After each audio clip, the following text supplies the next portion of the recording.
मैं हूं अनु सिंह और आप देख रहे हैं हमारा खास शो मुद्दे की बात। आज शुरुआत एक ऐसी खबर से करेंगे जिसने हर किसी को झकझोर कर रख दिया। संगम नगरी प्रयागराज आज शोक में डूबी है क्योंकि यहां बेरहमी के साथ सामूहिक हत्याकांड को अंजाम दिया गया। पहले एक ही परिवार के 5 लोगों को बेरहमी से मौत के घाट उतारा गया और फिर उस घर में आग लगा दी गई। धुआं उठा तो हड़कंप मचा, तो देखा कि एक झटके में ही पूरा परिवार खत्म हो चुका है। मतलब कुछ इसी तरह का खौफनाक मंजर रहा होगा जो हम आपको यहां दिखाने की कोशिश कर रहे हैं। पर अब इस पूरे मामले में सियासत भी तेज हो गई है। आज प्रसपा प्रमुख शिवपाल पीड़ित परिवार से मिलने पहुंचे और अब बारी सपा के प्रतिनिधिमंडल की है। तो जिस तरीके से ये पूरा हत्याकांड हुआ है, एक ही परिवार के 5 लोगों को मौत के घाट उतार दिया गया। कई सवाल खड़े हो रहे हैं, लेकिन अब इस मामले में राजनीति भी शुरू हो गई है। तो आज प्रयागराज से एक ऐसी खबर सामने आई जिसने पूरे प्रयागराज ही नहीं बल्कि पूरे उत्तर प्रदेश, पूरे देश को झकझोर कर रख दिया। बेरहमी के साथ एक सामूहिक हत्याकांड को अंजाम दिया गया, जहां पहले एक ही परिवार के 5 लोगों को बेरहमी से उनकी हत्या की और फिर उस घर को आग के हवाले कर दिया। ये रिपोर्ट देखिए।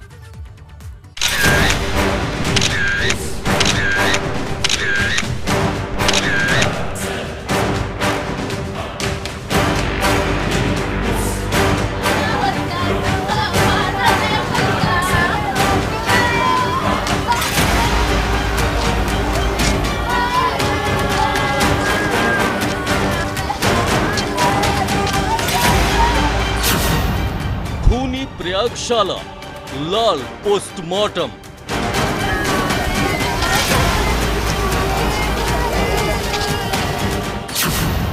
सीरियल किलिंग पर सियासी समर।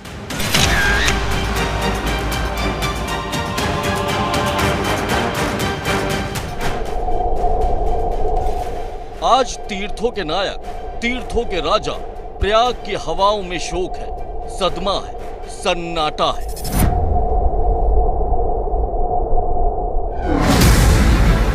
आज गंगा, यमुना और सरस्वती स्तब्ध है। आज प्रयागराज में त्रिवेणी बिल्कुल खामोश है,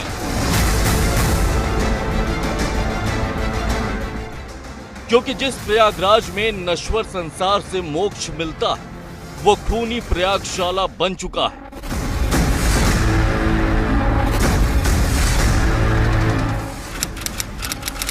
तारीख 23 अप्रैल 2022।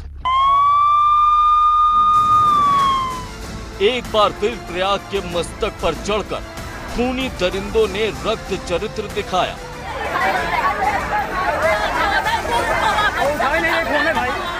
एक बार फिर संगम नगरी की गलियों में खौफ का तांडव हो रहा है।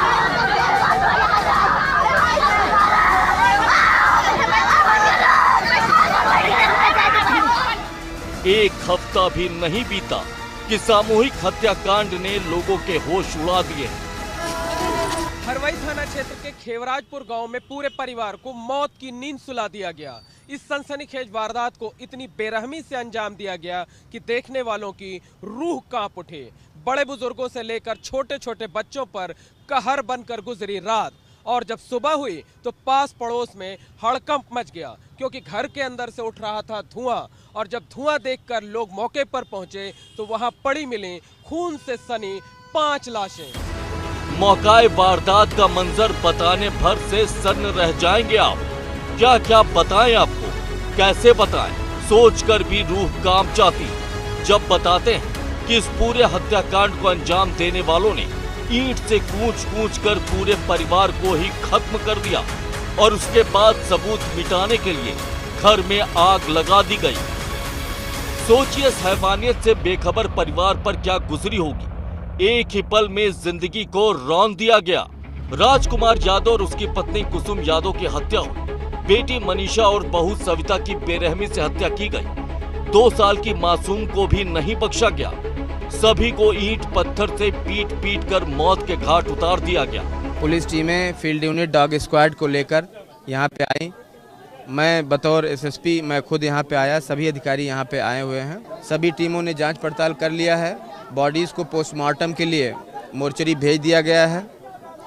पोस्टमार्टम रिपोर्ट के बाद एकदम क्लियर हो जाएगा कि किस प्रकार की चोटें हैं बॉडी पर और क्या क्या चोटें हैं, सारी चीज़ें क्लियर हो जाएंगी। जो छोटी बच्ची जीवित बची है 5 साल की है, उसको भी पुलिस संभाल रही है और उससे भी कुछ जानकारी हासिल करने की कोशिश कर रही है। खून से लथपथ शव अंदर पड़े हुए थे और बाहर चीख पुकार होने लगी।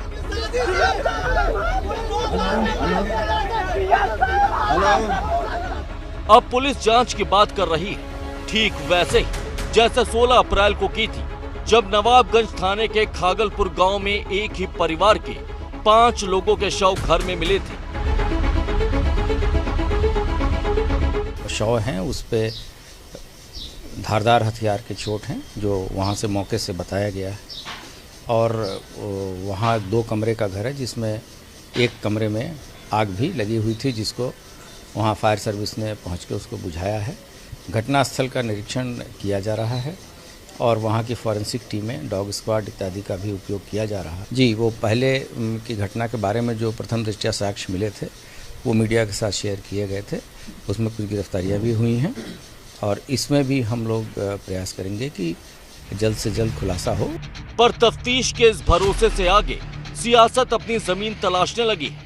दर्द के समंदर को चीरकर संभावनाओं को तलाशा जा रहा। इसीलिए समाजवादी पार्टी का एक डेलीगेशन पीड़ित परिवारों के जख्मों पर मरहम लगाने पहुंच रहा। 24 अप्रैल को समाजवादी पार्टी का प्रतिनिधि मंडल प्रयागराज पीड़ित परिवार से मुलाकात करने पहुंच रहा। सपा नेता दुर्गा प्रसाद यादव की अगुवाई में ये डेलीगेशन पहुंचेगा।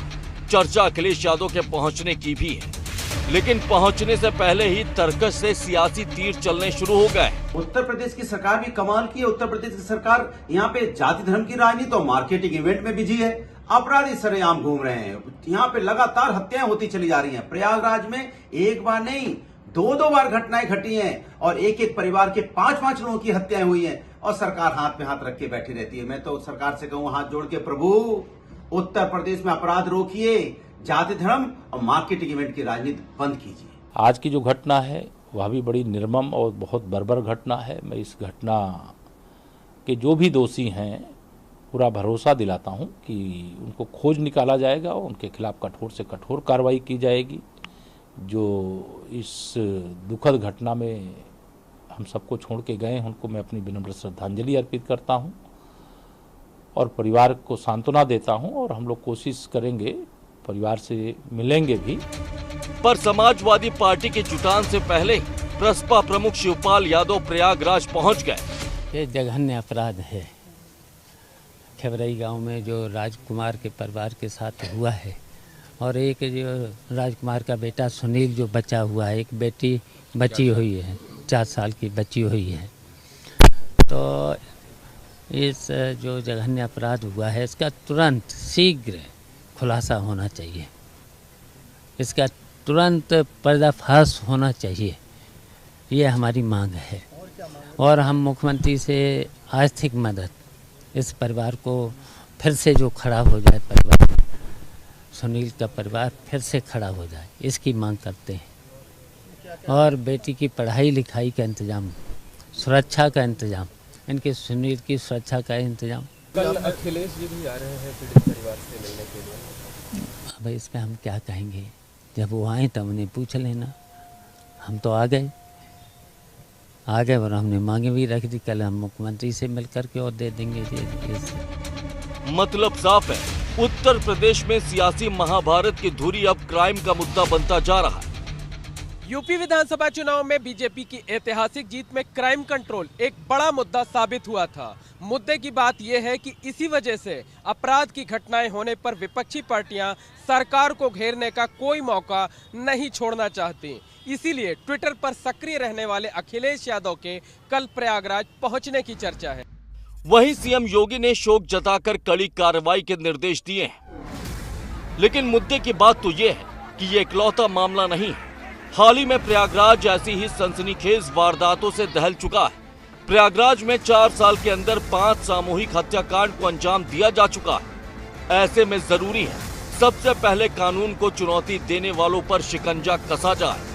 एबीपी गंगा के लिए प्रयागराज से मोहम्मद मोइन की रिपोर्ट।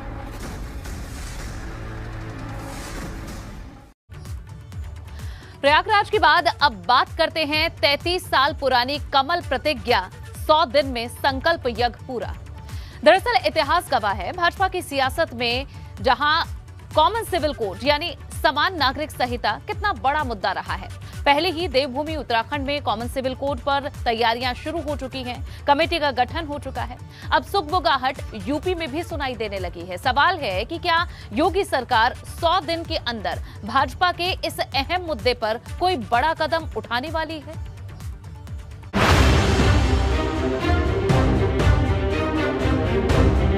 तैंतीस साल पुरानी कमल प्रतिज्ञा 100 दिन में संकल्प यज्ञ पूरा। देश के सबसे बड़े सूबे में भगवा ब्रिगेड ने विजय का भगवा परचम लहरा दिया, लेकिन केसरिया रथ इसी तरह जीत के पथ पर चलता रहे। इसकी तैयारियां अभी से शुरू हो गई हैं। 2024 के चुनावी महाभारत से पहले भारतीय जनता पार्टी अपनी सबसे पुरानी कमल प्रतिज्ञा को साकार करने में जुटती दिख रही है। कॉमन सिविल कोड, समान नागरिक संहिता, वो संकल्प जिसे 3 दशक पहले भाजपा ने अपने घोषणा पत्र में जगह दी, एक बार फिर वही कॉमन सिविल कोड भाजपा के लिए सबसे बड़ा चुनावी शस्त्र बन सकता है। एक देश में एक कानून सबके लिए हो, इसकी आवश्यकता है। किसी के लिए कुछ हो, किसी के लिए कुछ हो, इससे बाहर निकल करके मैं समझता हूँ सोचने की आवश्यकता नहीं है। और उत्तर प्रदेश सरकार भी इस दिशा में गंभीरता से विचार कर रही है। और जिस प्रकार से उत्तराखंड सरकार ने अपने कदम बढ़ाए, उसी प्रकार से उत्तर प्रदेश सहित, जैसा माननीय गृह मंत्री जी ने कहा है, देश के अन्य राज्यों में भी जहां भाजपा की सरकार है वहां भी, और जहां गैर भाजपा सरकारें हैं, अगर सबका साथ सबका विकास, सबके लिए एक जैसा कॉमन सिविल कोड, ये तो एक ऐसी चीज है जिसका सबको मांग करनी चाहिए, सबको स्वागत करना चाहिए। उत्तर प्रदेश के उप मुख्यमंत्री केशव प्रसाद मौर्य के बयान को बड़े पैमाने पर समझना जरूरी है। उत्तराखंड में धामी सरकार पहले ही कॉमन सिविल कोड पर कमेटी का गठन कर चुकी है। दूसरी तरफ शुक्रवार को भोपाल दौरे पर पहुंचे केंद्रीय गृह मंत्री अमित शाह ने भी ऐसे ही संकेत दिए। भाजपा के पार्टी कार्यालय में उन्होंने कोर कमेटी के साथ मीटिंग की। मीटिंग में शाह ने कहा, सीएए, राम मंदिर, अनुच्छेद 370 और ट्रिपल तलाक जैसे मुद्दों के फैसले हो गए हैं। अब बारी कॉमन सिविल कोड की। सिर्फ केशव प्रसाद मौर्य ही नहीं, समान नागरिक संहिता के लिए भाजपा में सामूहिक सियासी सुर उठने लगे हैं। जनसंघ के जमाने की बात करेंगे तो हमारी 3 मांगे थी, राम जन्मभूमि, धारा 370, कॉमन सिविल कोड। 2 तो हो गए, अब तीसरा होना चाहिए। तब कॉमन सिविल कोड को होना ही चाहिए, कॉमन सिविल कोड को, और इसे सबसे प्राथमिकता के आधार पर इसको लागू कर देना चाहिए। एक व्यवस्था के अंतर्गत देश का संचालन वही है, और उस व्यवस्था को हम क्यों न माने। देश संविधान से चलता है ना, और जब देश संविधान से चलता है तो कॉमन सिविल कोड की तो पहले ही परिभाषा आ चुकी है। और जब परिभाषा आ चुकी है तो उसके हिसाब से किसी को डर क्यों है। मुद्दे की बात यह है कि समान नागरिक संहिता भाजपा के सबसे बड़े वादों में से एक है। 2014 और 2019 लोकसभा चुनाव में भी पार्टी कॉमन सिविल कोड लागू करने का वादा कर चुकी है। यूनिफॉर्म सिविल कोड का मतलब होता है समान नागरिक संहिता। भारत में रहने वाले सभी नागरिकों के लिए एक समान कानून लागू होते हैं, फिर चाहे वो किसी भी जाति, धर्म, समुदाय से संबंधित क्यों ना हो। लेकिन समान नागरिक संहिता में शादी, तलाक और जमीन जायदाद के हिस्से में सभी धर्मों के लिए सिर्फ एक ही कानून पर काम होगा, यानी कि सभी नागरिकों के लिए एक कानून होगा। सवाल ये है कि क्या योगी सरकार अपने 100 दिनों के कार्यकाल में ही कॉमन सिविल कोड लाने की तैयारी में है। ऐसा इसलिए क्योंकि जिस तरह उत्तराखंड की पुष्कर धामी सरकार कॉमन सिविल कोड लागू करने की तैयारी में है, उसके मद्देनजर इसे लेकर यूपी में भी सुगबुगाहट तेज है। Bureau report, ABP Ganga. PM के पास सीक्रेट रिपोर्ट, हाथी की घोड़ा चाल डीकोड। जी हां, भाजपा ने 2022 में अपनी जीत की समीक्षा की तो ऐसे कई सारे चौंकाने वाले तथ्य सामने आए, जिसमें साफ हुआ कि कई जगहों पर बसपा के हाथी ने सपा की साइकिल पंचर करने में बड़ी भूमिका निभाई, तो कहीं पर सपा का MY समीकरण भाजपा पर भारी पड़ा। क्या है विधानसभा चुनाव में भाजपा की जीत का पूरा सियासी गणित, आपको अब इस रिपोर्ट के जरिए समझाते हैं।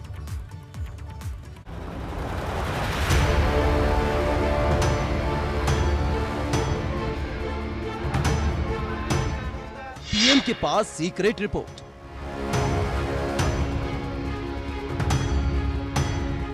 हाथी की घोड़ा चाल डिकोड।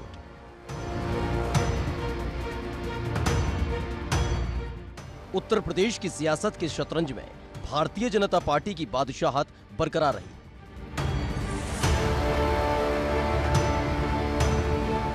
लेकिन इस ऐतिहासिक जीत के हर गुणा भाग का पूरा हिसाब बनाया जा रहा है। एक एक फैक्टर को समझा जा रहा है, यानी कहां चूक हुई और कौन सा फैक्टर अहम साबित हुआ।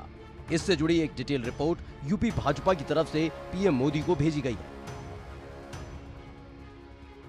सूत्रों के मुताबिक अब इस सीक्रेट रिपोर्ट में जो दावा किया गया है वो बेहद हैरान करने वाला है, जिसके मुताबिक बहुजन समाज पार्टी की रणनीति कमल खिलाने में मददगार साबित हुई।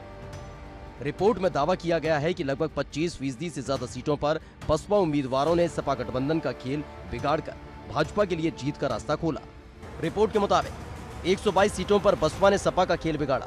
बसपा ने 122 सीटों पर भाजपा को फायदा पहुंचाया। इन सीटों पर सपा उम्मीदवार की जाति के ही प्रत्याशी उतारे। बसपा ने सपा की तरह 91 सीटों पर मुस्लिम उम्मीदवार उतारे। बसपा ने सपा की तरह 15 सीटों पर यादव उम्मीदवार बनाए थे। सपा बसपा के एक जाति के उम्मीदवारों से भाजपा को फायदा मिला। बसपा उम्मीदवारों के सहारे 122 में से 68 सीटें भाजपा जीती। प्रदेश भाजपा संगठन ने ये रिपोर्ट को केंद्रीय नेतृत्व यानी कि पार्टी अध्यक्ष जेपी नड्डा को सौंप दिया है, जिसमें दावा ये भी है कि भाजपा को अपने सहयोगियों से ज्यादा बसपा की रणनीति से फायदा मिला और सपा गठबंधन के मुस्लिम यादव फैक्टर को ध्वस्त कर दोबारा सरकार बनाई। भारतीय जनता पार्टी की रिपोर्ट से साफ जाहिर है कि विधानसभा चुनाव में पार्टी को जितना फायदा एनडीए के गठबंधन में शामिल सहयोगी दलों से हुआ, उससे कहीं ज्यादा बसपा के चुनाव लड़ने से। प्रदेश की तमाम विधानसभा सीटों पर बसपा ने जब प्रत्याशी उतारे तो उनकी वजह से समाजवादी पार्टी का वोट कटा और इसका सीधा फायदा मिला भारतीय जनता पार्टी को। बहरहाल भारतीय जनता पार्टी ने अपनी इस पूरी रिपोर्ट को तैयार करके शीर्ष नेतृत्व को, यानी जो केंद्रीय नेतृत्व है, उसको दे दिया है और इसमें पार्टी कहां पर मजबूत रही इस विधानसभा चुनाव में और कहां पर क्या कमियां रह गई, इन सभी चीजों के बारे में एक एक जानकारी दी गई है। यानी कौन सी सीट कितने मार्जिन से जीते या कौन सी सीट कितने मार्जिन से हारी, ये हर बात उसमें दी गई है। संगठन की ये रिपोर्ट हर सीट पर जीत हार के आकलन पर तैयार की गई। इसमें पश्चिमी यूपी को लेकर भी पूरा ब्यौरा जुटाया गया है।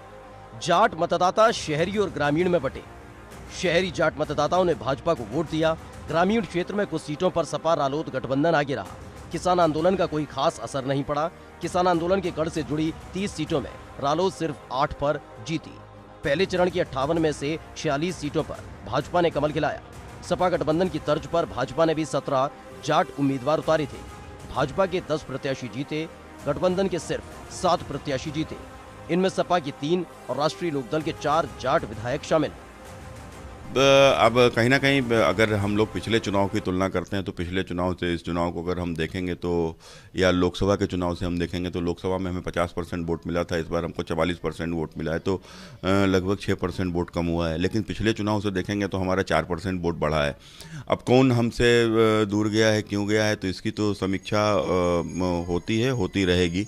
लेकिन उत्तर प्रदेश की जनता ने जिस प्रकार से नरेंद्र मोदी जी के ऊपर और उत्तर प्रदेश के मुख्यमंत्री पूज्य योगी आदित्यनाथ जी के ऊपर जो भरोसा जताया है, उसका ही परिणाम एक सामने आया है। भाजपा की रिपोर्ट के अनुसार पश्चिमी यूपी में सपा अध्यक्ष अखिलेश यादव और राष्ट्रीय लोकदल अध्यक्ष जयंत चौधरी की जोड़ी का खास असर नहीं दिखा। सूत्रों की माने तो भाजपा ने रिपोर्ट में माना है कि सवर्ण वोट सपा की तरफ ट्रांसफर हुआ है। इसके साथ ही मुरादाबाद मंडल में भी सपा का मुस्लिम यादव और जाट फैक्टर असरदार रहा। भाजपा की रिपोर्ट से यह भी साफ हो चुका है कि उसके सहयोगी कुछ खास कमाल नहीं कर पाए, क्योंकि पार्टी के अनुसार फरेंदा, सेराथू समेत करीब 1 दर्जन से ज्यादा सीटें ऐसी हैं जहां कुर्मी वोट भाजपा को नहीं मिला, जबकि कुर्मी वोट बैंक की राजनीति करने वाला अपना दल एस भाजपा के साथ गठबंधन में था। अपना दल एस 17 सीटों पर चुनाव लड़ा, जिसमें से 12 सीटों पर जीत दर्ज की। इनमें 2 सीट पर 2000 से कम और 1 सीट पर 5000 से कम अंतर से जीत मिली। 4 सीटें 5000 से ज्यादा और 1 सीट 2 से 5000 के अंतर पर हारी। पूर्वांचल की कुछ सीटों पर निषाद समाज का वोट भी पूरी तरह भाजपा को नहीं मिला। निषाद पार्टी ने 9 सीटों पर चुनाव लड़ा था, जिसमें से 6 पर जीत मिली। इसमें शाहगंज से निषाद पार्टी के रमेश सिंह सिर्फ 719 वोट से जीते। 3 सीटें 2 से 5000 और 1 सीट 5000 से ज्यादा वोटों से जीते। इतना ही नहीं, भाजपा की रिपोर्ट की माने तो आजमगढ़, मऊ, गाजीपुर में उन्हें उम्मीद के मुताबिक राजभर और अन्य समाज का वोट नहीं मिला। माना जा रहा है कि अब इस रिपोर्ट के हिसाब से ही भारतीय जनता पार्टी 2024 लोकसभा चुनाव की तैयारी करेगी और समीकरणों पर ध्यान दिया जाएगा। एबीपी गंगा के लिए लखनऊ से शैलेश अरोड़ा की रिपोर्ट। अब आपको दिखाते हैं बुलडोजर का शनिवार माफियाओं में कैसे मचा हाहाकार। दरअसल दिन कोई भी हो, यूपी में बुलडोजर ऑपरेशन क्लीन में पूरी ताकत के साथ जुटा हुआ है। शहर शहर माफियाओं की अवैध संपत्ति पर पीला पंजा भारी पड़ रहा है।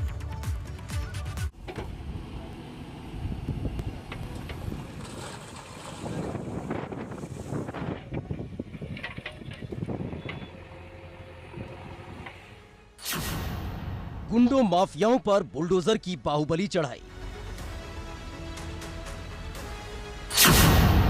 भाग बदमाश भाग, बुलडोजर वाली शामत आई।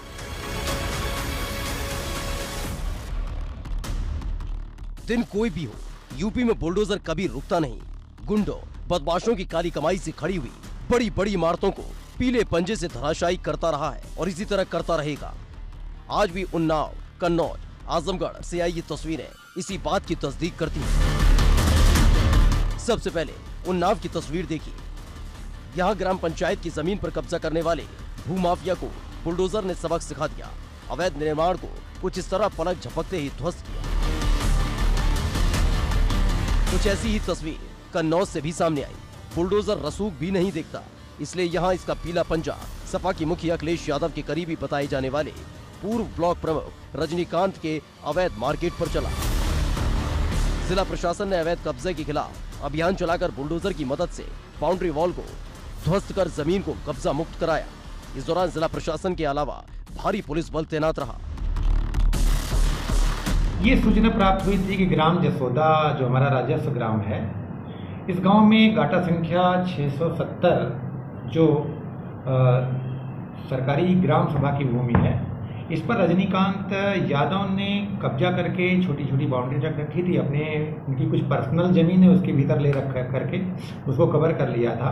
तो इसकी जांच कराएगी और जांच में नायब तहसीलदार ने रिपोर्ट दिया कि साहब इनका कब्जा है, जिसे आज बुलडोजर के माध्यम से उस अतिक्रमण को मुक्त करा करके ग्राम सभा संपत्ति को राजस्व प्रशासन ने अपने हाथ में ले लिया। अब देखिए बुलडोजर ने किस तरह आजमगढ़ में भी अतिक्रमण जीवियों के अवैध कब्जे पर आक्रमण किया। शहर में रोडवेज बाईपास रोड पर बुलडोजर ने अवैध तरीके से तैयार निर्माण को धराशायी कर दिया। इस एक्शन के दौरान बड़ी तादाद में पुलिस फोर्स भी तैनात रही। विरोध तो खूब हुआ, पर बुलडोजर ऑपरेशन क्लीन को पूरा करके ही निकला। ये आजमगढ़ मास्टर प्लान में जो है ये ग्रीन बेल्ट है, जो है ग्रीन बेल्ट में ये निर्माण निषिद्ध क्षेत्र होता है। वहाँ पर किसी भी तरह का कोई भी कंस्ट्रक्शन अनुमन्य नहीं है। वह उसके विपरीत इन लोगों ने जो है निर्माण जो है किया। इनको प्रारंभिक स्तर पर ही नोटिस दे करके रोका गया जो है।